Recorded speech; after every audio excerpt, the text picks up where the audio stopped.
안녕하세요. 예, 명절들 잘 보내셨고, 예, 참 반가우신 분들도 뵙는데, 글쎄 이 자리에서 보는 게 반가운지 어쩐지는 모르겠어요. 어쨌든, 자, 날이 좀 많이 춥습니다. 그죠? 예, 좀 건강들 잘 챙기시고, 감기 특히 조심하시고.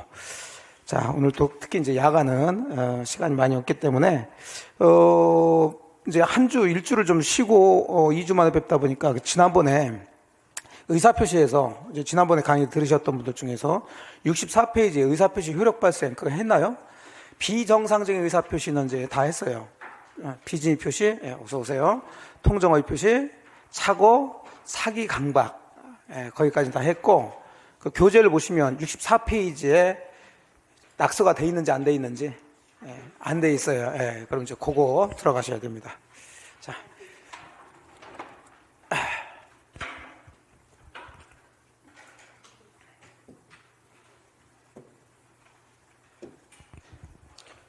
64페이지니까 뒤로 가야죠.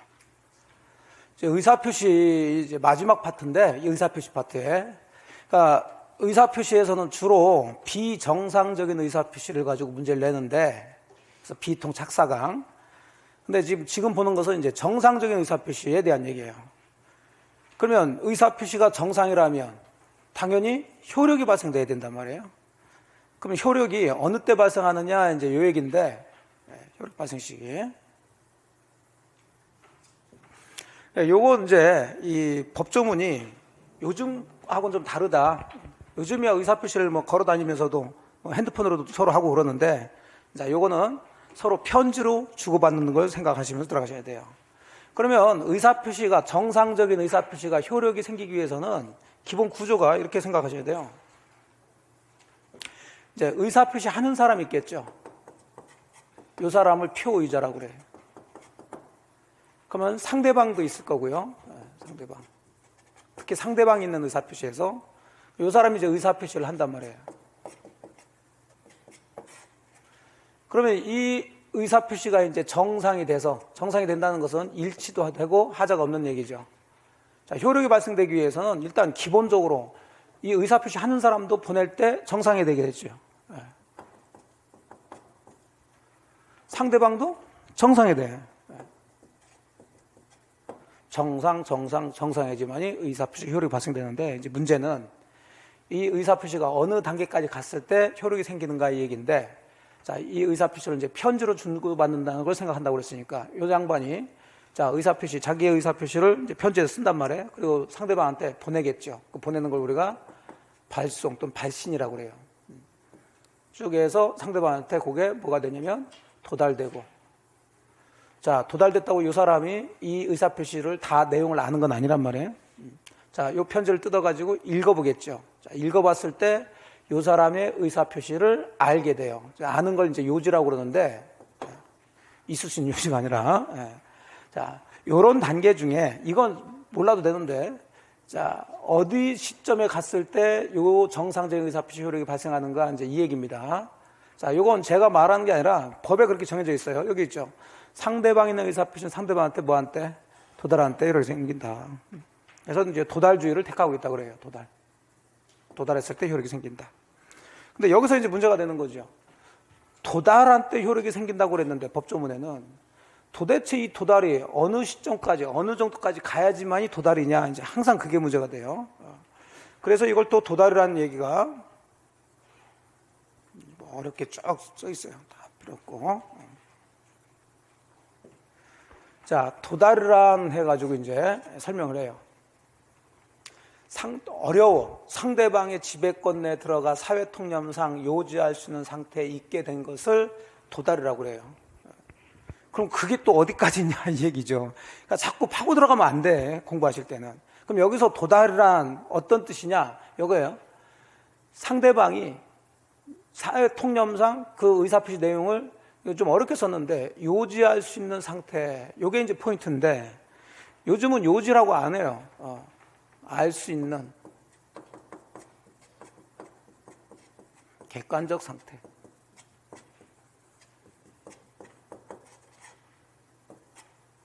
자, 요러면 이제 도달됐다고 그래요.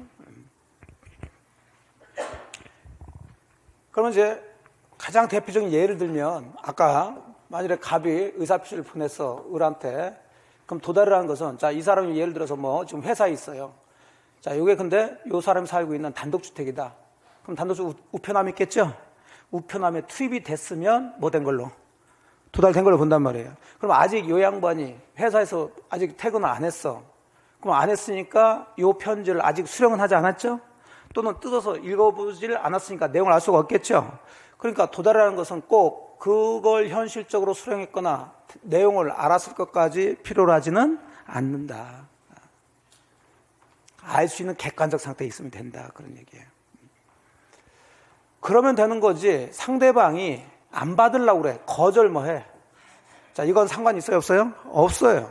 거절을 하든 말든 또 요지 가능한 상태 그랬는데 자, 알 수 있는 객관적 상태에 있다면 이건 도달이 된다. 이렇게 이제 보시면 돼요. 자, 그러면 뭐 격지자, 대화자 구별은 뭐 다 잘 아시겠지만은 격지자는 이제 의사표시 내용을 서로 이해하는데 시간이 걸리는 걸 이제 격지자라고 그러고 대화자는 즉각 이해하는 거죠. 편지로 왔다 갔다 한다 생각하시면 돼요. 입증 책임 얘기가 나오는데 도달로 인정되냐 안 되냐 그 문제에서 편지 중에 등기 우편이나 내용 증명 우편으로 보냈다는 것은 자, 요 의사표시 내용이 좀 중요하다는 얘기겠죠. 주로 이제 어디에서 그렇게 보내요? 관공서에서 보낼 때, 관공서에서 법원에서 뭐 온단 말이야. 등기 우편 오고 내용 증명으로 와요. 자, 그러면은 상대방이 없거나 아니면 뭐 부재 중이거나 이렇게 되면 반송이 되죠. 그러니까 이렇게 보냈다면 반송되는 등의 특별한 사정이 없는 한 뭐 됐다고? 도달됐다고 추정을 해줘요. 근데 보통 우편, 통상 우편이라고 그러는데 보통 우편이라고 그래요. 보통 우편이나 뭐 일간 신문에 공고를 했다고 해서 그것을 도달했다고 볼 수는 없다. 도달된 것으로 보느냐, 도달된 것으로 볼 수 없냐. 특히 우편으로 봤을 때 등기 우편, 내용 증명 우편하고 보통 우편을 비교하시라는 거예요. 그래서 이제 구별하시면 되고. 자, 그 다음 이제 도달주의 효과로서는 도달주의를 택했기 때문에 1번하고 3번을 보시면 돼요. 그러면 의사표시를 상대방한테 보내서 도달이 됐으면 그 정상적인 의사표시 효력이 생겼다는 얘기죠. 자, 그럼 그 효력이 발생된 이후에는 보낸 사람은 마음대로 그 의사표시를 철회할 수가 없어요, 이게. 왜냐하면 또 상대방이 도달돼서 효력이 발생되기 때문에 그 의사표시에 따르는 후속 조치를 취할 수 있단 말이에요. 근데 갑자기 뭐 철회한다 그러면 안 되겠죠. 그러면 이 의사표시는 전부 다 어디하고 연결되냐면 계약법하고 다 연결돼요. 그러니까 자, 도달 후에는 철회할 수 없다. 그럼 뒤집으면 도달 전에는 철회할 수 있겠죠. 그럼 여기는 전체적인 의사표시를 얘기하지만 계약법 들어가게 되면 이걸 뭘로 바꾸냐면 청약이라고 바꿔요. 청약. 자, 청약도 하나의 뭐가 되는 거예요? 의사표시. 그러면 당연히 이 청약도 뭐한테 효력이 발생되는 거예요? 도달했을 때. 그럼 당연히 도달 후에는 청약은 철회할 수가 없다. 그러니까 만약에 제가 여러분한테 자, 아파트를 5억에 사세요라고 청약을 했단 말이에요. 그래서 그 청약의 의사표시가 여러분한테 도달이 됐어요. 근데 그 이후에 아파트 가격이 막 오르기 시작한다고. 5억이 아니라 6억, 7억, 8억이 돼. 자, 저는 그러면 5억에 팔고 싶지 않겠죠? 자, 그럼 저는 여러분한테 아니야, 나 5억에 안 팔겠습니다. 할 수 있어요, 없어요? 없다고. 밖에서 막 그러고 있지만은 그러면 안 된다, 이게. 우리는 법대로 생각하죠. 안 된다고 그랬잖아요. 예. 그렇게 생각하시면 돼요. 그래서 법하고 현실은 같다, 다르다? 달라. 법은 법이고 현실은 현실이고. 그러니까 시험은 법 따로 보시면 돼요. 그리고 여기서 아주 또 잘 나오는 게 요거예요, 요거. 자, 의사표시를 보낸 사람이 보내고 난 다음에 사망이나 재한능력자 됐다. 아까 보신 것처럼 의사표시 보낸 사람은 정상이 돼야 되는데 자, 이 사람이 정상은 뭐 할 때까지만 정상이면 돼요? 보낼 때까지만 정상이면 되는 거지. 보내고 난 다음에 사망되거나 사망했거나 재한능력자 됐다. 아무 상관이 없어요. 근데 이게 효력이 없다. 또 무효가 된다. 뭐 취소할 수 있다. 이런 식으로 이제 장난칩니다. 영향을 미치지 않습니다. 그럼 똑같이 이것도 청약을 여기다 집어넣으면 되겠죠. 그러면 청약자가 청약을 발송한 후 사망했다. 그 청약의 효력은 소멸한다. 틀린 얘기가 되는 거예요.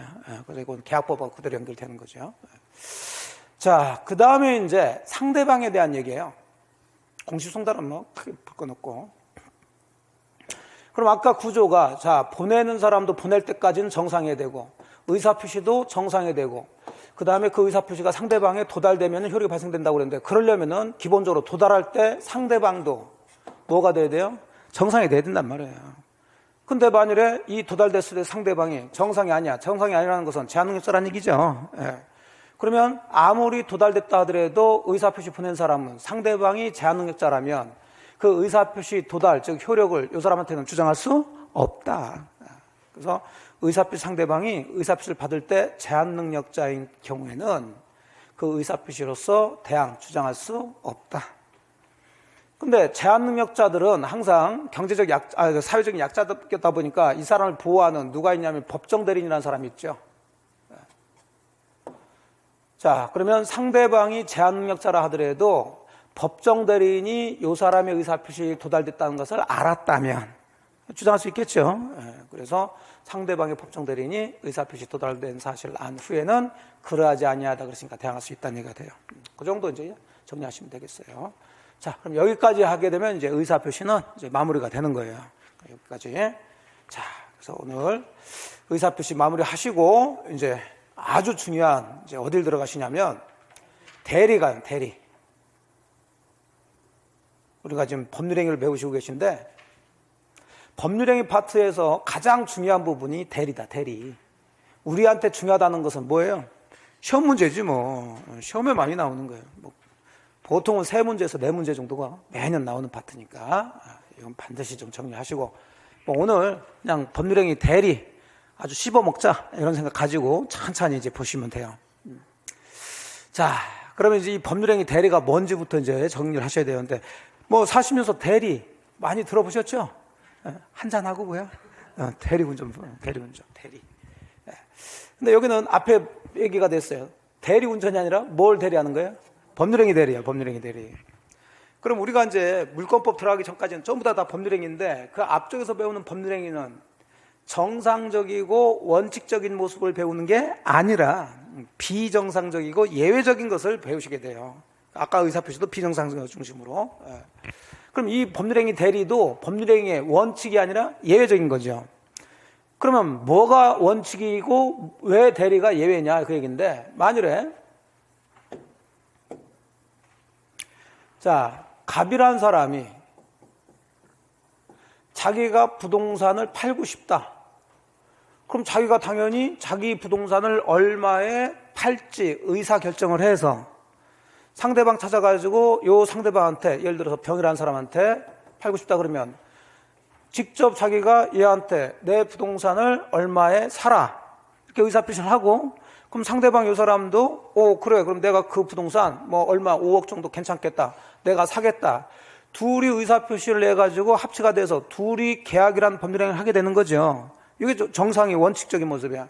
그러면 둘이 직접 법률행위를 했다면 그 법률행위에 따르는 모든 효과는 좋든 나쁘든 다 법률행위 한 사람한테 효과가 미친다는 얘기가 돼요. 이게 원칙인데 자 이제 대리는 여기에 대한 예외로 요 사람이 이 부동산을 팔고 싶긴 한데 직접 팔지는 않더란 얘기죠. 뭐 바쁘거나 아니면 저 외국에 있어. 그럼 이거 하나 파는데 다시 또 입고 갈 수는 없으니까 그럼 자기를 뭐해서 대리해서 팔 수 있는 사람 그 사람을 정해놓겠죠. 그래서 이렇게 대리권이라는 걸 주게 되고 그래서 을이라는 사람이 자기 부동산은 아니지만 갑을 대리해서 자 병하고 이렇게 매매계약이라는 법률행위를 하게 되는 거죠. 이 사람은 이제 우리가 대리인이라고 그러고 자, 얘를 이제 대리인하고 법률행위를 하는 상대방이라고 그러는데 자 그러면 여기서 이 매매계약을 하기 위해서는 그 부동산을 얼마에 팔지 뭐 할지 의사결정을 해줘야 되겠죠. 자 그 의사결정은 갑이 한다 을이 한다. 누가 할까요? 을이 하는 거예요. 대리는. 그러니까 현실을 또 생각하시면 안 돼. 현실에서는 대리권 주고 했다 하더라도 이 사람이 자꾸 관여를 해가지고 뭐 얼마에 팔으라 뭐에 팔으라 자꾸 참견을 한단 말이에요. 근데 법적으로 대리는 그렇게 하면 안 되고 법적인 대리는 모든 의사결정은 누가 하는 거예요? 대리인이 해서 법률행위를 해요. 그럼 그 법률행위 효과는 누구한테 가는 거예요? 갑한테 가는 거고 이 효과 받는 사람을 뭐라고 그래요? 본인이라고 그러더라 이렇게 본인. 그러니까 원칙적으로 아까 보신 것처럼 원칙은 법률행위를 했으면 그 법률행위 효과는 법률행위 한 사람한테 속하게 되는데, 대리는 법률행위 한 사람 따로 있고 그 효과 받는 사람 따로 이렇게 분리가 되는 것을 우리가 대리라고 그러더란 얘기죠. 그리고 이제 잠깐 뭐 하게 되면 이 본인이란 단어를 조금 정리를 하셔야 되는데, 항상 대리 파트에서 본인 그러면은 뭐 받는 사람, 법률 효과 받는 사람, 효과. 왜냐하면 우리가 일반적인 용어를 또 헷갈리시면 안 돼. 여러분들이 만일에 이렇게 하다가 여러분이 여러분 스스로를 얘기할 때 뭐라고 그래요? 본인은 이렇게 한다고. 본인은 뭐 29만 원밖에 없어, 뭐 이런 얘기 한다, 얘. 그런 얘기 한단 말이에요. 그런데 대리에서는 본인 그러면 무조건 효과 받는 사람이야. 그러니까 만일에 대리인도 대리인 자기를 나타낼 때가 있겠죠. 그럼 대리인 본인이 그렇게 하면 안 돼요, 여기서는. 그럼 뭐라고 할까요? 그렇지, 자기 얼마나 좋아. 자기 나긋나긋하고. 그래서 항상 왜? 그래서 대리에서 자기 그러면 누구 얘기한다? 대리인. 본인 그러면은 효과 받는 사람. 그런 용어를 좀 정확히 잡고 들어가셔야 된다고요. 자, 그래서 항상 이 대리라는 것은 이렇게 삼면관계가 나올 수밖에 없어요. 본인과 대리인 사이에는 뭐가 있어야 돼요? 대리권이 있어야 되고, 그럼 대리인과 상대방 사이에는 법률행위를 해야 되겠죠. 이 법률행위를 대리행위라고 그래요. 자, 그럼 행위는 대리인이 했지만 효과는 누구한테 가? 본인과 상대방한테 가죠. 얘는 직접 했으니까. 그러면 요 본인과 상대방 사이를 대리 효과라고 그래요. 그래서 요 삼면의 관계를 대리의 삼면관계 이렇게 해서, 항상 대리는 기본적으로 이 관계를 가지고 따지는 거예요. 이걸 가지고. 그러니까 시험 문제 내기가 좋단 말이죠. 왜냐하면 보통 기본적으로 갑과 을 이렇게 나오는데, 대리를 문제 내려면 기본적으로 갑을병이 나와야 돼요. 그리고 거기다가 이제 정 나오고 병 이렇게 나오게 된다. 그러니까 약간 복잡하니까 문제 내기가 좋다. 자, 이제 대리 개념을 이해하셨고, 그러면 이제 살짝 뭐 읽거나 보죠. 대리가 뭔지. 뭐 시험에 나오진 않지만 다 설명한 거. 대리라, 법률행위 당사자 본인을 위해서 타인, 대리인이 법률행위를 해요. 법률행위는 타인이 하죠. 또는 의사표시를 받음으로써, 자, 법률 효과는 직접 본인에 대해서 생기는 제도를 말한다. 그러니까 법률행위 하는 사람과 효과의 주체가 분리되는 예외적 제도 중 하나다. 이렇게 보셨어요. 자, 그 다음에 보셔야 될 게 이제 쭉 들어가시게 되면 대리의 종류를 이제 보셔야 돼요. 73페이지.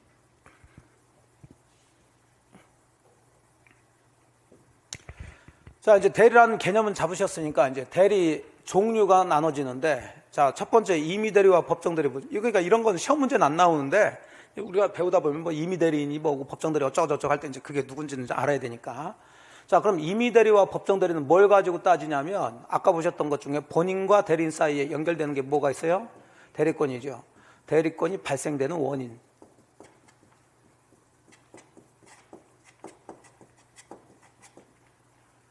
구분하는 거예요. 대리권이 왜 발생하느냐?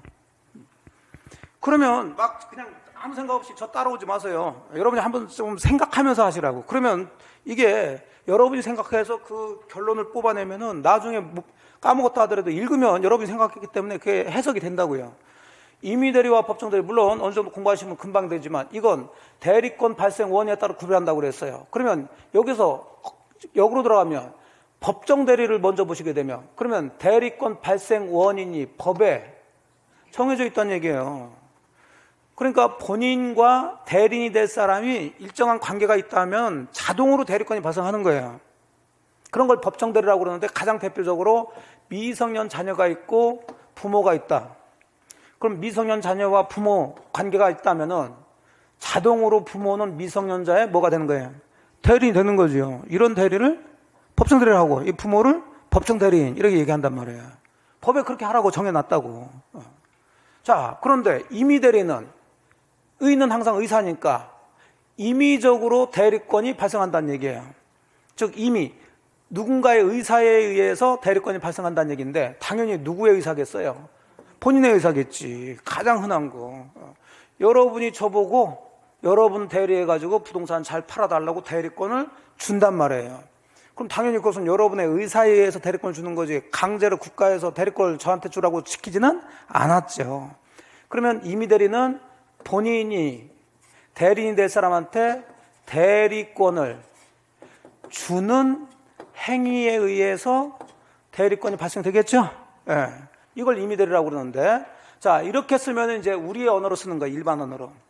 이걸 자꾸 이제 법률용어로 바꾸는데, 법률 요건은 다른 게 아니라 한자로 바꾸는 거예요. 자, 임의대리는 본인이 대리인 될 사람한테 대리권을 주는 행위에 의해서 대리권이 발생한다. 자, 그럼 대리권을 준다.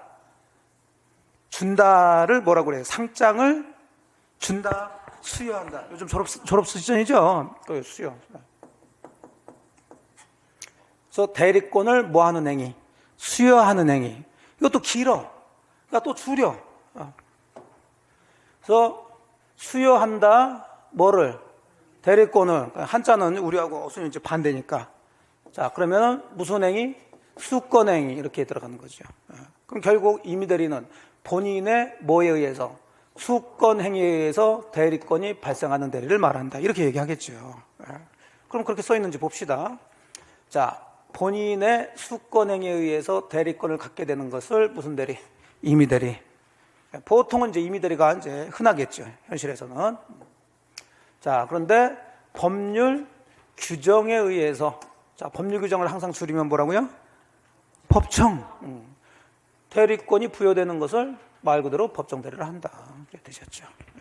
그래서 뭐 임의대리, 법정대리 그렇게 이제 정리하시고, 능동대리, 수동대리는 그렇게 많이 나오진 않아요. 근데 뭐 나왔으니까 설명해 드리는데, 어차피 이제 대리인이 됐으면 대리인은 법률행위를 해야 되고, 법률행위 하려면 거기에는 반드시 뭐가 있어야 된다? 의사표시. 바로 이 의사표시에 대한 거예요. 그러면 능동은 뜻이 뭐예요? 한다는 얘기잖아. 뭐를? 의사표시를 하는 거겠지. 그럼 수동은 받아들인다는 얘기겠죠. 뭐를? 의사표시를. 그래요. 의사표시에 따라서 나누는 거예요.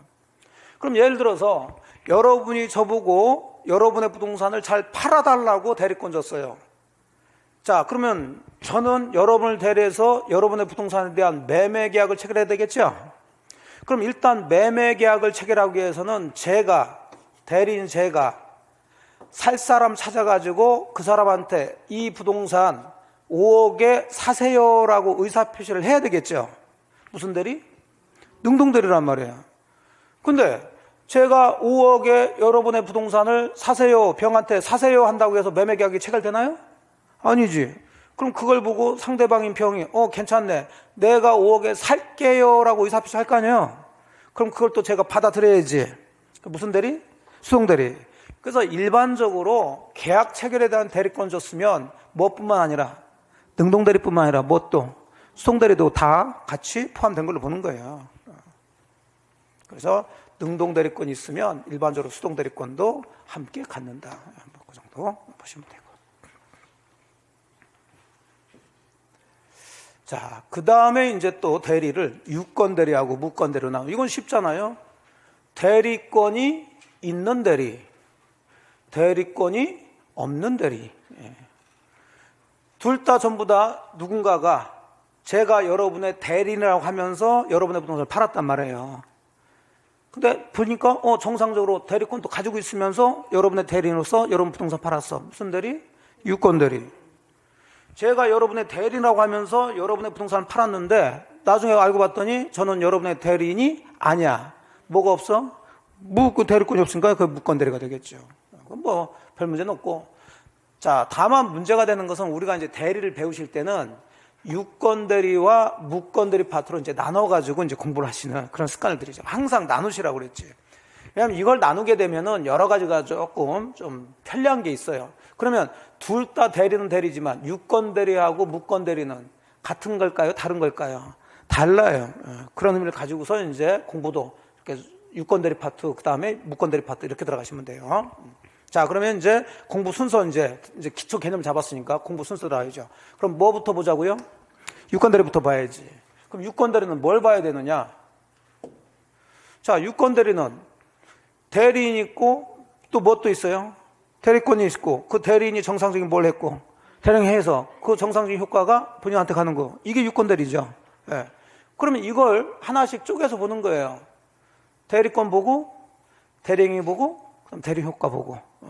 그래서 교재를 보시게 되면 거기 74페이지 이제 절이 바뀌어서 앞쪽은 이제 기초적인 용어를 설명했고, 자, 이제 제 2절부터 이제 본격적으로 공부하시는 거예요. 자, 제 2절의 제목이 뭐예요? 대리권. 그럼 제 3절은 뭘까? 대리행위겠지. 제 4절은 대리효과 이렇게 된다고요. 이런 식으로 해서 이제 유권들을 설명한다고요. 그리고 특이한 유권들이 하나를 더 보는 거예요. 이해되셨죠? 매번 문제가 나와요. 매번. 여기서는 기본적으로.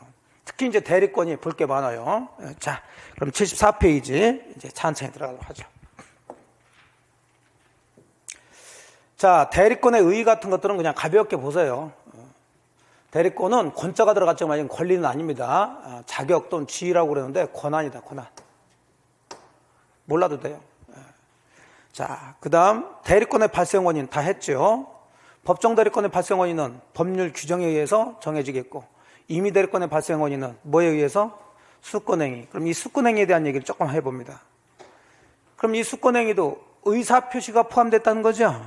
그럼 이것도 법률행위 아니에요? 법률행위예요. 그럼 법률행위는 기본적으로 계약과 단독행위로 구별된다고 그랬어요. 그럼 이 수권행위는 계약이냐 단독행위냐, 이게 문제가 되겠죠. 자, 이건 계약일까 단독행위일까? 단독행위로 봐요. 단독행위. 이게 아주 특이하죠.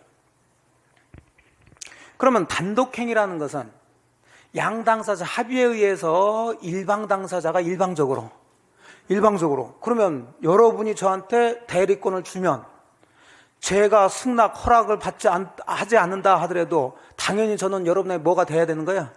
대리인이 돼야 된다는 거죠. 이게 이해가 되시나요? 안 되잖아, 이게. 아니, 나는 여러분 대리인이 되고 싶지 않아.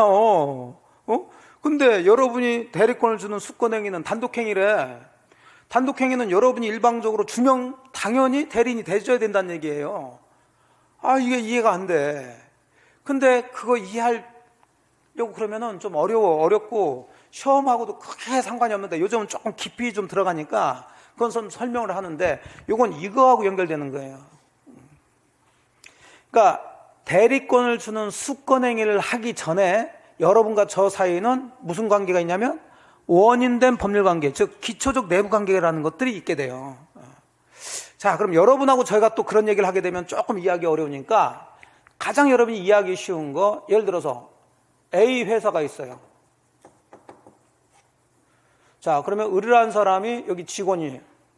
그럼 직원이 됐다는 것은 A 회사와 을 간에 고용계약이 체결이 됐다는 얘기죠. 예. 그래서 처음에는 심사원이었다가 점점 직급이 올라가서 이제 어느 정도 되면은 이제 요 사람은 A 회사 일을 뭐 할 수 있는, 대리할 수 있는 어떤 직까지 올라간단 말이에요. 뭐 부장이나 뭐 이렇게 되면. 그러면 어느 정도 그런 정도까지 됐어. 그럼 여전히 이 A 회사와 이 부장 사이에는 고용관계가 있겠죠? 자, 이 상태에서 A 회사가 이 부장 보고 이 회사 일을 맡겨 대리권 준다고. 네가 좀 일을 처리하라고. 자, 근데 이 부장이 나 그 일 처리하기 싫어요. 나 회사 대리해서 나 그 일 안 할래요. 그럼 돼? 말도 안 되지. 그러면 나가. 너와 회사 간에는 무슨 계약이? 고용계약이라는 원인된 기초적인 내부 관계가 있기 때문에 회사가 일 처리하고 대리권 주면은 너는 당연히 받아들여야 된다는 얘기가 돼요. 이해되셨나요? 그런 의미로 이해하셔야 돼요. 그럼 여기서 고용계약이 뭐가 되는 거고? 원인된 법률관계라는 거고, 그걸 토대로 A 회사가 을한테 대리권을 주는 게 이게 수권행위로 단독행위가 된다는 거예요. 그러니까 흔히 또 이제 회사 얘기 안 하더라도 여러분이 만일에 소송에 걸렸어요. 그러면 소송 수행을 해야 되는데 소송은 여러분 본인 스스로 소송해도 되죠? 된다고. 근데 문제는 소송은 상대방이 있는 거야. 싸우는 거야. 근데 상대방은 변호사를 선임해서 해. 그러면 결국 소송이라는 것은 뭐 진실을 찾고 이런 게 아니죠, 사실은. 뭐 좋은 말로 진실을 추구하고 그러지만 결국은 누가 기술적으로 법을 잘 이용해가지고 이기느냐 이 싸움이라고. 그럼 여러분하고 변호사하고 누가 법을 잘할까? 변호사가 훨씬 잘 알겠지. 그럼 상대방이, 여러분이 억울하다 하더라도 상대방이 법적 기술 써가지고 이길 거 아니에요. 자, 그러면 여러분이 소송에서 질 것 같으니까, 자, 소송 붙으면은 여러분도 누구 찾아? 변호사 찾겠지. 그래서 A 변호사를 찾아서, 자, 상담을 해보니까 괜찮아. 그래서 뭐부터 하냐면 이 A 변호사 보고 여러분이 내 사건을 알아서 처리해 주세요라고, 이건 무슨 계약? 위임계약이라는 걸 이제 한다고요. 그러면 위임계약이 바로 뭐가 되는 거예요? 원인된 법률관계를 맺은 거예요. 이제 기초적 내부관계를 맺은 거예요. 그럼 문제는 이 변호사는 여러분의 소송을 수행하기 위해서는 여러분 대리로 해가지고 법정도 가야 되고 서면도 써야 되고 해야 될 거 아니에요. 그래서 여러분이 그거 하라고 대리권을 주니까 이 변호사가 아니야 나는 안 할래요. 피곤하니까. 그럼 돼? 말도 안 되지. 뭐 했으면 위임계약 했으면 대리권 받아서 해야지. 이해되셨죠? 그래서 대리권을 주는 수권행위는 이걸 기초로 해서 주기 때문에 무슨 행위다? 단독행위다. 이렇게 얘기를 하는 거예요. 이해는 되셨죠? 요게 이제 나중에 한번 또 나와요, 이게. 그래서 뭐 원인된 법률관계의 구별을 했는데 여기까지 들어가지 마시고 어려우니까 그냥 제가 설명해 드렸으니까 그러면 원인된 법률관계와 수권행위는 같은 거다, 다른 거다? 달라. 다르지만 수권행위는 이를 기초로 해가지고 수권행위를 행사하는 거예요. 이해되셨어요? 그 정도까지만 하고 여기서 가끔 문제가 나오는 것은 자, 수권행위를 계속 설명하는데 수권행위만 보세요. 원인된 법률관계보다. 법률행위 중에 뭐고요? 단독행위예요. 자, 그 다음에 쭉 보시게 되면 무슨 행위냐면 분류식 행위예요. 근데 이것은 뭐 외울 필요가 없죠. 우리 중개사 시험 범위 내에 있는 모든 법률행위는 무슨 행위? 분류식 행위예요. 요식 행위가 없어. 또 묵시적으로도 할 수 있을까요? 없을까요? 있어요. 그래서 묵시적으로도 해줄 수 있다. 그 정도 체크하시면 되겠어요. 자, 그러면 이제 수권행위 간단히 보셨고 이제 본격적으로 대리권의 내용을 보시는데 자, 첫 번째 이제 대리권의 범위와 제한 그런데 범위부터 먼저 보죠. 대리권 범위 매번 문제가 나오는 파트죠. 자, 대리권이라는 것은 대리할 수 있는 권한이라고요. 그러면 권한은 무한정으로 할 수 있는 건 아니죠. 어디까지 할 수 있느냐 이제 범위인데 법정 대리권의 범위는 법에 정해졌으니까 무시하셔도 돼요. 우리가 봐야 될 것은 무슨 대리권은 임의 대리권의 범위예요. 근데 이것도 큰 문제는 없는 게 자, 임의 대리권이 뭔지 아셨으니까 임의 대리권은 왜 발생해요?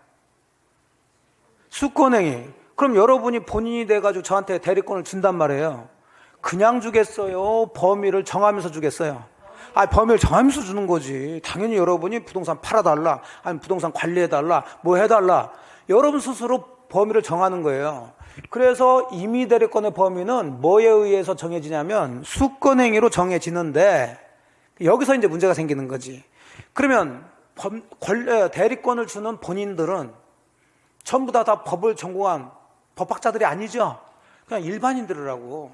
그러다 보니까 대리권을 주면서 범위를 정해놓긴 정해놓는데 명확하게 세세하게 꼼꼼하게 요건 할 수 있고 요건 못한다 이렇게 정해놓지를 않고 대충 준다고요. 그냥 쉽게 해서 여러분이 저한테 대리권 줄 때 부동산 좀 잘 좀 팔아주세요 이러고 대리권 주고 임장 써주겠지. 그리고 이해되죠? 조금 뭐 하면 그냥 가격 정도 정하겠지. 이 부동산 한 얼마 정도에 잘 팔아주셔 이러고서 한단 말이에요. 그러면 제가 여러분으로부터 그런 대리권을 받았다면 그 범위는 매매 계약을 할 수 있는 자 권한은 있죠. 근데 문제라는 게 매매 계약이라는 것은 매매 계약만 하다 보면 이것만 탈락하는 게 아니라 부수적으로 여러 가지 할 일들이 있어요 없어요? 있다고. 근데 여러분은 이런 얘기를 했어요 안 했어요? 안 했다. 이런 얘기 할 수 있는지 못했는지를 못하고 잘 팔아달라고만 했다니까. 그러면 이 매매 계약을 하면서 또는 매매 계약 이후에 어떤 일이 일어났을 때 그럼 매매 계약할 수 있는 대리권의 범위에 부수적으로 따르는 이런 것들도 할 수 있는지 없는지 이게 문제가 됐다는 거예요. 자, 이런 것들을 여러분이 본인이 정해놔야 되는데 정하지 않았으니까 이걸 법원에서 해석을 해가지고 이런 것들은 할 수 있고 이런 것들은 안 된다라고 정해놓은 게 있다는 얘기죠. 이해되셨어요? 그럼 우리는 이제 딱 아무 생각 없이 할 수 있는 것과 할 수 없는 것만 구별하시면 돼요. 그럼 가장 대표적으로 나오는 게 이제 넘어가시면 자, 뭐 매번 나오는 건데 여러분이 저한테 매매계약 체결에 대한 대리권을 줬어요. 그래서 제가 잘 해가지고 다른 사람하고 매매계약 체결했습니다. 그럼 내 매매계약 체결하다 보니까 상대방이 저한테 계약금을 줘. 5억에 팔았는데 5천만 원을 저한테 주더라고 대리인한테. 자, 여러분은 저한테 계약금을 받을 수 있냐 없냐 그런 얘기 했어요 안 했어요? 안 하고 그냥 잘 팔아달라고만 했지. 그럼 잘 팔아달라는 그 대리권 범위 안에 계약금, 중도금, 잔금 받을 수 있는 권한도 포함되냐 안 되냐 이제 이게 문제가 됐던 거예요. 자, 우리 판례는 그런 것도 받을 수 있다. 매번 나옵니다 이거.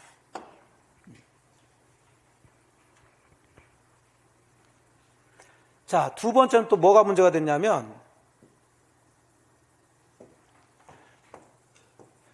여러분이 저한테 잘 팔아달라고 대리권 줬어.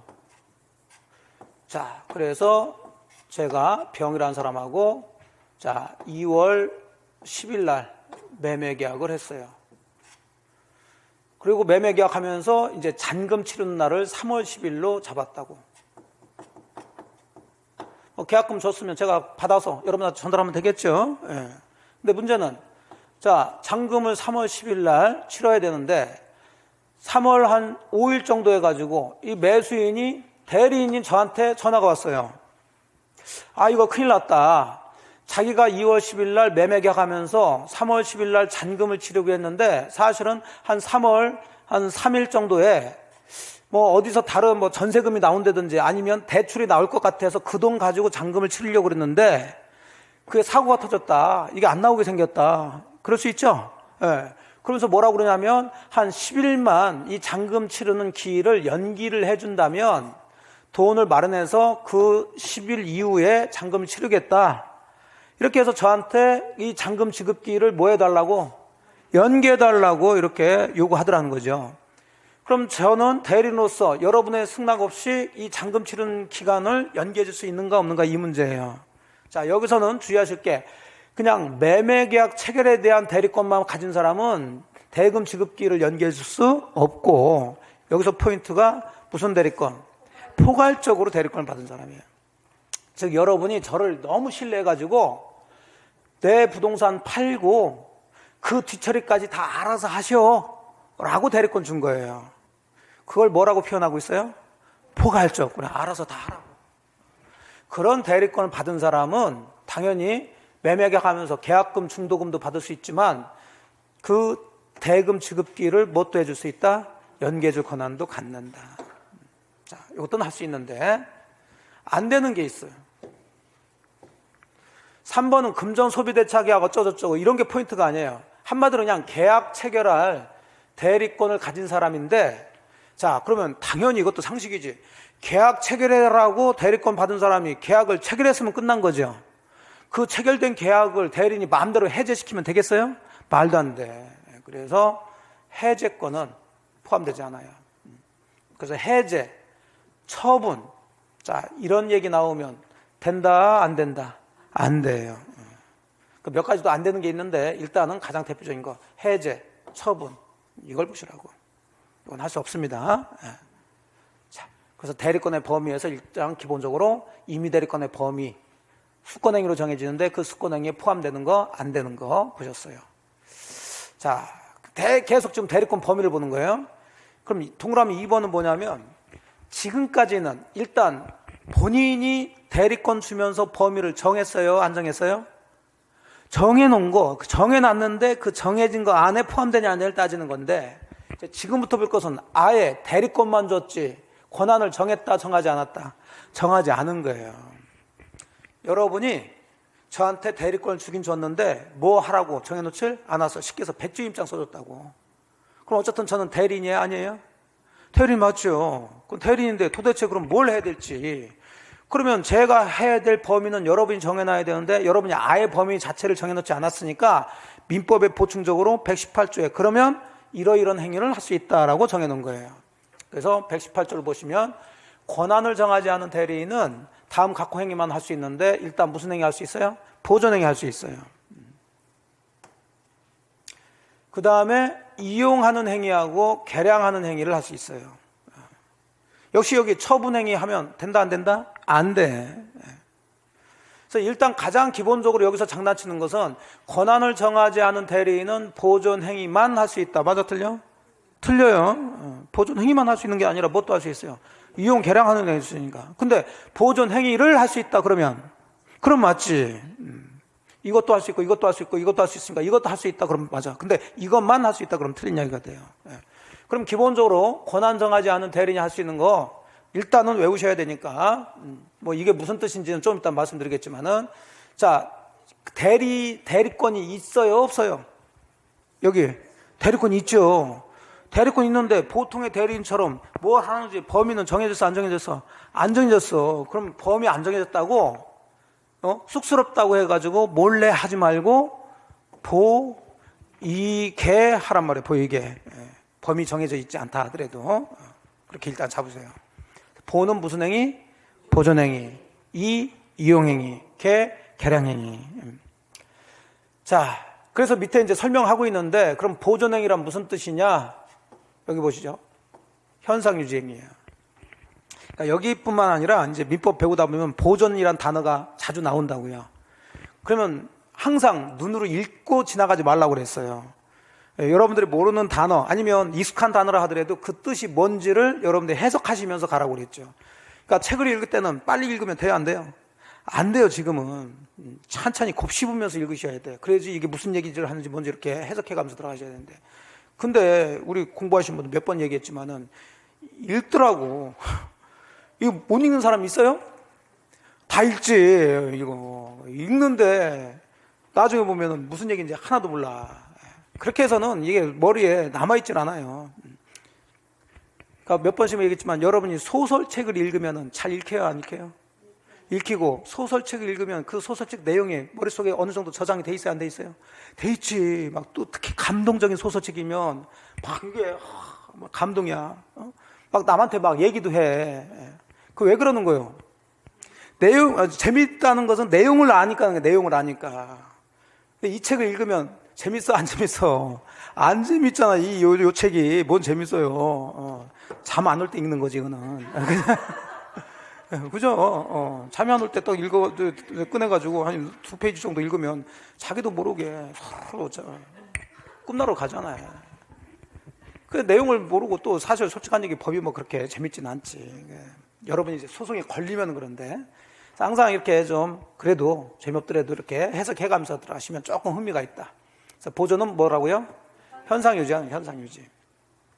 그럼 현상유지하는 행위는 할 수 있다는 얘기인데, 그 현상유지 행위의 가장 대표적인 게 뭐냐면, 만일에 여러분이 건물 하나를 신축했어요. 자, 그럼 건물을 완공만 했지 아직 등기는 하지 않았단 말이에요. 그럼 여러분 소유권 취득했어요, 못했어요? 했을까, 못했을까? 자, 아직은 소유권 취득하지? 했어요. 자, 그럼 이것도 이제 법적으로 생각해 봅니다. 법은 항상 전제가 어느 물건이 있으면 그 물건에는 뭐는 있는 걸로? 소유권이 있는 걸로 전제를 깔고 들어간다니까.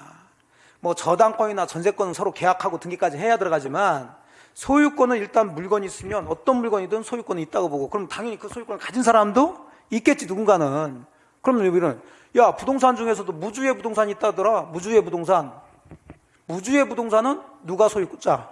국가가 소유자예요. 국가가. 그래서 항상 소유자는 있다. 그럼 여러분은 신축을 했는데 등기는 하지 않았어. 하더라도 뭐는 있어요? 소유권이 있죠. 이 상태에서 이 부동산에 대해서 저한테 대리권을 줬는데, 대리권 주면서 이 부동산에 대해서 뭘 하라는 건지 범위를 정했어요, 안 정했어요? 안 정했다고. 저 부동산을 잘 팔아달라는 건지, 뭘 관리해달라는 건지, 뭐 하는 거야. 아무 얘기도 없이 그냥 대리권만 줬다고. 자, 제가 여러분의 대리인데 권한이 정해졌어요, 안 정해졌어요? 안 정해졌어. 도대체 내가 뭘 해야 될까 고민하다 보니까 여러분이 건물만 한 채 져놓고 아직 등기를 했어요, 안 했어요? 안 했더라고. 그러면 이거 등기나 먼저 해볼까? 자, 그래서 미등기 부동산에 등기를 하려고 그럽니다. 자, 요런 등기를 등기법에서 무슨 등기라고 그래요? 보존등기라고 그래. 보존등기.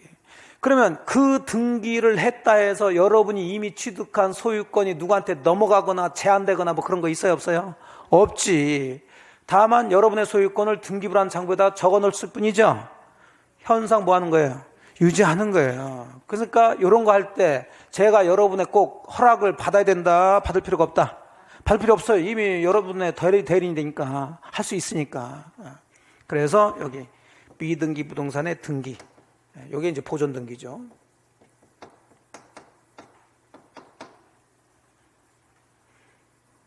그러니까 권한을 정하지 않은 대리인이 본인의 미등기 부동산의 등기를 하기 위해서는 본인의 별도의 대리권 수요가 있어야 된다. 틀린 지문이 되는 거예요. 없어도 돼요. 자, 그 다음에 이제 이용한 행위는, 이용은 그냥 간단히 보시면 돼요. 수익을 내는 거예요. 수익. 안 써져 있네. 여기 있다. 수익. 수익을 내는 거. 계량하는 행위는 가치를 증가시키는 거예요. 가치 증가하는 거. 이런 것을 이제 계량이라고 그러는데, 보존 행위하고 좀 차이 나는 게, 자, 여기 법조문도 있지만, 이용하는 행위, 계량하는 행위를 할 수는 있지만, 자, 이 보존 행위를 할 수 있는 거하고 좀 차이 나는 게, 보존 행위는 깔끔하게 보존 행위 할 수 있다 돼 있는데, 이용이나 계량하는 행위는 앞에다가 주저리 뭔가를 써놨죠? 그러니까 제한이 있단 말이에요. 무조건 할 수 있는 게 아니라 그 물건이나 권리의 성질을 변하지 않는 범위에서만 할 수 있다는 거지. 그러니까 가장 대표적으로 수익을 내는 거. 아무리 수익이 많이 나온다 하더라도 그 성질이 뭐 한다면, 변한다면 할 수 없다. 그 대표적인 게, 자, 본인의 금전인데 예금을 해놨어요. 은행에. 자, 요걸 다른, 여기 아니죠. 이 밑에 들어가줘야 되죠.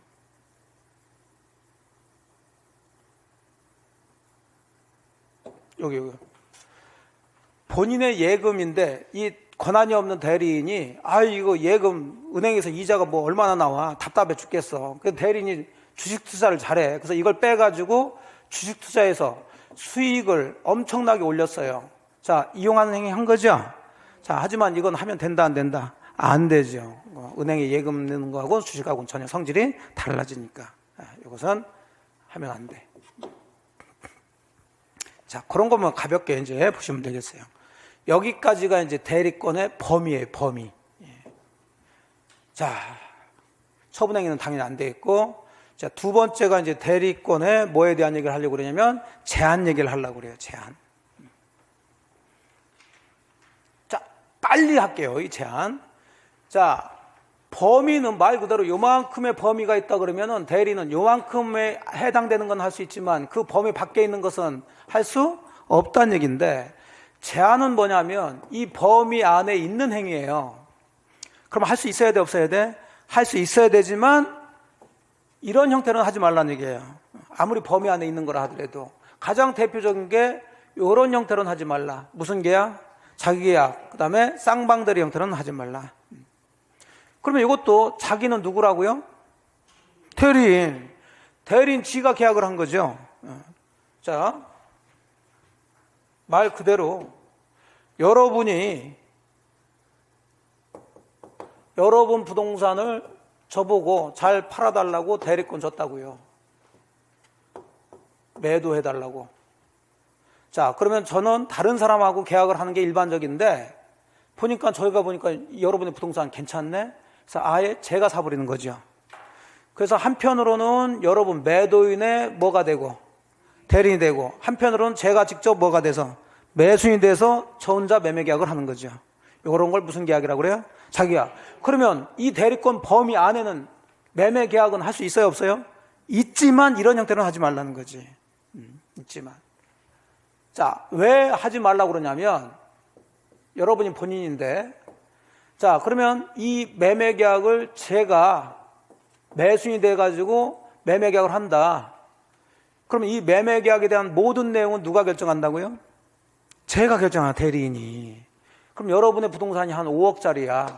그걸 제가 사. 얼마에 살까?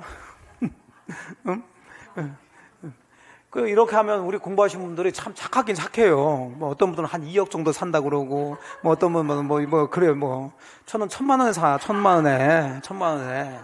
예? 그러면, 자, 대리라는 것은 행위는 제가 했지만 효과는 전부 다 누구한테? 본인한테. 그럼 제가 의사결정해서 매매계약에서 여러분의 부동산을 1,000만 원에 매매계약에서 제가 샀으면 그 효과가 그대로 여러분한테 가니까 여러분은 얼마 받고 1,000만 원 받고 저한테 넘겨줘야 돼요. 자, 그럼 여러분 본인이 굉장히 피해를 되겠죠? 그러니까 이런 것들은 해라, 하지 말아라. 쌍방대리는 여러분이 저한테 부동산 잘 팔아달라고 매도 대리권 줬는데 아직은 팔기 전에 또 잘하는 병으로부터 야, 좋은 부동산 있으면 좀 사달라고 매수 대리권을 저한테 주더란 얘기죠. 자, 그러면 저는 매도인인 여러분의 대리인이면서 매수인의 대리인이 되는 거죠. 쌍방대리라고 그래. 그럼 똑같이 저는 혼자 앉아가지고 여러분의 대리인, 매수인의 대리인으로서 매매계약을 골방에서 혼자 작성하겠지. 그러면 여기도 본인이고 여기도 본인이니까 누구 친한 사람한테 유리하게 매매계약을 작성할 거 아니에요. 그럼 상대방은 피해를 본단 말이에요. 이해되셨죠? 예. 그래서 자기계약 쌍방대리가 뭔지는 여기 지금 설명했는데 결국은 금지하는 이유가 여기 누구를 위해서? 본인 보호를 위해서 하지 말아라. 왜 이걸 장황하게 설명하게 되냐면 자기계약 쌍방대리가 절대적으로 금지 못하는 게 아니에요. 할 수 있는 경우가 두 가지가 있어. 그럼 여기서 다 나오는 거야. 본인이 피해를 볼 수 있으니까 하지 말란 얘기니까 뒤집으면 본인이 괜찮어 라고 뭐 하면 허락을 하면 될 수 있고, 두 번째 허락을 하지 않는다 하더라도 본인이 피해를 보지 않는다면 할 수 있는 거예요. 그게 이제 채무이행이라는 게 있는데 좀 이따 이제 보시고, 그래서 두 번째 예외가 나오죠. 예외할 수 있는 거예요. 허용되는 거. 자, 첫 번째 본인이 뭐가 있으면 허락이 있으면 돼요. 자, 두 번째가 문제가 되는데 채무이행. 이건 허락이 없더라도 채무이행은 가능한데, 자, 이게 참 이해하시기가 조금 어려워 하시더라고, 공부하신 분들이. 그러면 채무이행을 자기계약이나 쌍방대리 형태로 할 수 있다는 것은 그 채무이행을 자기계약 쌍방대리 해도 본인한테는 피해가 되지 않는다는 얘기가 되는 거예요. 근데 그게 이해가 되기가 좀 어렵더라고. 자, 그러면 채무이행의 가장 대표적인 것들을 한번 봅니다.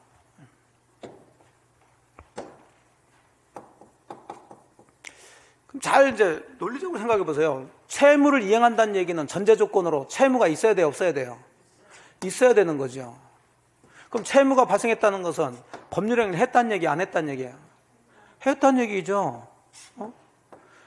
여러분이 스스로 병하고 여러분 부동산에 대해서 매매 계약을 했다고요. 그러니까 이런 걸 자기계약 쌍방대리로 하지 말라는 거예요, 사실은. 왜? 여기에 따른 효과는 전부 다 본인한테 가니까. 근데 본인 스스로 뭘 했다고요? 매매 계약을 했으면, 여러분이 병한테 여러분 부동산을 5억에 팔았다. 좋아서 판 거예요? 팔기 싫은데 판 거예요? 법적으로. 팔만 하니까 판 거 아니요. 아니, 나는 어쩔 수 없이 팔았다, 이런 문제가 아니라 매매 계약의 내용에 여러분이 합의가 됐으니까 매매 계약이 이루어진 거 아니요. 그러면 여러분이 원해가지고 매매 계약을 했으면 이 매매 계약으로부터 여러분 소유권 이전해줄 채무가 발생하고 매수인은 대금줄 채무가 발생하는 거 아니에요. 그럼 당연히 채무는 이행을 해야 돼, 안 해야 돼? 해야지. 원해가지고 매매 계약 했으니까 거기에 따른 채무는 이행하고 또 권리도 행사해가지고 서로 바꿔야 되겠죠. 그 채무 이행은 이미 여러분이 법률행위를 했기 때문에 거기서 발생한 채무는 당연히 이행을 해야 되니까 그건 여러분을 위한 거지 여러분을 피해를 보는 게 아니에요. 그럼 가장 대표적인 게 뭐냐면 여러분의 채무는 소유권 넘겨줄 채무죠. 요 매수인의 채무는 뭘 줘야 될 채무고 대금줄 채무고, 그럼 여러분의 소유권 넘겨줄 채무는 결국은 뭘 해야 되냐면 등기를 해야 되는 거예요. 그럼 요 등기는 원칙대로 한다면 여러분하고 매수인이 필요한 서류 내가지고 같이 공동으로 신청해야 이 등기가 된다는 얘기죠. 자, 근데 현실적으로 여러분이 부동산 팔았고, 자, 요 사람이 여러분의 부동산을 샀으면 여러분하고 산 사람이 같이 손붙잡고 서류 끓여가지고 등기 신청하러 가나요? 아니지. 누구한테 가요? 법무사한테 가잖아. 그래서 여러분이 신청할 등기 신청 행위, 요 매수인이 할 등기 신청 행위를 법무사 한 사람한테 맡기는 거 아니에요. 그래서 여러분도 위임장 써주고 얘도 위임장 써주고, 무슨 대리예요? 쌍방대리, 가장 대표적인 거예요. 이게 법무사 혼자 해서 여러분을 대리해서 또 매수인 대리해가지고 법무사 혼자 등기 신청 들어간다고. 이게 할 수 있는 경우가 결국은 소유권 이전 등기 한다는 것은 판 사람의 소유권 이전 채무를 뭐 하는 거니까? 이행을 하는 거니까 여러분을 도와주는 거지, 이걸 여러분 피해를 보는 게 아니라고 보는 거예요. 이해되셨나요? 네. 자, 그래서 보시면 돼요. 그래서 자기계약 쌍방대리는 원적으로 본인 보호를 위해서 하면 안 되는데, 자, 예외적으로 본인이 허락하거나 채무 이행은 할 수가 있다. 보셨고, 자, 그 다음에 괄호 2번 하나 보시고 좀 쉬도록 하죠. 이건 뭐 가볍게 보시면 돼요. 대리인이 여러 사람일 때, 즉 여러분이 A라는 여러분 부동산을 저한테도 팔아달라고 대리권 줬는데 저를 믿지를 못하는 것 같아서 또 병이라는 사람한테 또 대리권을 주더라고요. 그럼 여러분의 A 부동산을 팔 수 있는 대리인은 저뿐만 아니라 병도 대리인 되는 거죠. 그러면 요 부동산 팔 때 꼭 저하고 병이 같이 상의해서 합의해가지고 팔아야 되냐 그 문제지. 이걸 공동대리라고 그래요. 자, 이래야 됩니까? 아니야. 그냥 각자 알아서 팔면 되는 거예요. 자, 그래서 대리인이 순일 땐 뒤가 공동 나오면 안 되고 뭐가 나와야 돼? 각자 대리인이 나와요. 각자. 그런데 예외적으로 또 법에서 같이 하라고 정해놨거나 아니면 여러분이 수권행위를 하면서 저한테도 대리권 주고 병한테도 대리권 주면서 니들은 이 부동산 팔 때 꼭 상의해가지고 가격 결정 이런 것들은 꼭 같이 해라 라고 정해놨으면 그렇게 해야지. 예. 할 때는 그러지 않아도. 법에 정해놓은 것은 법정대리에서 부모 얘기해. 부모. 그냥 그것까지는 알 필요는 없어요. 우리 시험은 바로 이쪽이에요. 수인 나오면 뒤가 뭐가 나야 돼? 각자 이렇게 들어가줘야 됩니다. 자, 일단 여기까지 이제 대리권의 범위하고 제한까지 보셨어요. 그리고 대리권의 마지막 소멸 나오는데 여기까지 들어가면 조금 여러분 힘들어 하시니까 일단락 짚고 좀 쉬었다가 이제 대리권 소멸 들어갈게요.